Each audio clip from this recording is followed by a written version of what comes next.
अध्याय 2 को सांख्य योग कहा जाता है, जिसमें भगवान श्री कृष्ण ने अर्जुन को आत्मज्ञान और कर्म योग का महत्व समझाया।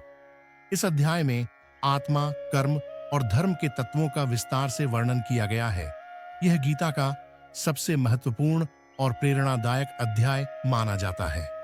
अध्याय 2 का मुख्य सार: अर्जुन का शोक। अर्जुन युद्धभूमि में अपने ही संबंधियों के खिलाफ युद्ध लड़ने के लिए अनिच्छुक और शोक में डूबे हुए हैं। वह अपने कर्तव्य और धर्म के प्रति भ्रमित हो जाते हैं।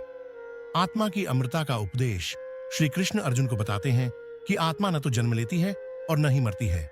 यह शाश्वत और अविनाशी है। शरीर नश्वर है, लेकिन आत्मा अमर है। श्लोक 2 दशम: न जायते म्रियते व कदाचित।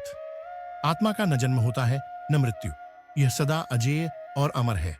कर्म का महत्व और निष्काम कर्म योग: श्री कृष्ण अर्जुन को बताते हैं कि फल की चिंता किए बिना कर्म करना चाहिए। कर्म करने का अधिकार है, लेकिन फल में आसक्ति नहीं रखनी चाहिए। श्लोक 2.47 कर्मण्येवाधिकारस्ते मा फलेषु कदाचन।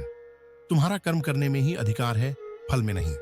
सांख्य योग और योग का महत्व: श्री कृष्ण कहते हैं कि योग का अर्थ संभाव में है। सुख दुख, लाभ हानि और जीत हार में समानता बनाए रखना ही सच्चा योग है। श्लोक 2.48 योग कर्मसु कौशलम। निष्काम भाव से कर्म करना ही योग है। स्वधर्म का पालन: श्री कृष्ण अर्जुन को सिखाते हैं कि अपने धर्म का पालन करना ही श्रेष्ठ है।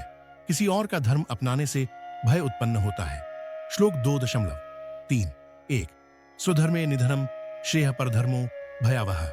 अपने धर्म में मृत्यु भी कल्याणकारी है, जबकि दूसरे का धर्म भयप्रद है। स्थिर बुद्धि और आत्मा का ज्ञान: श्री कृष्ण कहते हैं कि स्थिर बुद्धि वाला व्यक्ति सुख दुख में समान रहता है। उसे संसार के भौतिक आकर्षण और विकर्षण प्रभावित नहीं करते। श्लोक 2.70 आपूर्यमाणम चल प्रतिष्ठम। जो व्यक्ति स्थिर बुद्धि है, वह संसार के आकर्षण और विकर्षण से अप्रभावित रहता है। मन और इंद्रियों का संयम: मन को नियंत्रित करके व्यक्ति शांति प्राप्त कर सकता है। दोस्तों, अगर वीडियो पसंद आया हो तो चैनल को लाइक और सब्सक्राइब जरूर करें। फिर मिलते हैं अपनी एक नई वीडियो के साथ। तब तक के लिए जय श्री कृष्ण, राधे राधे।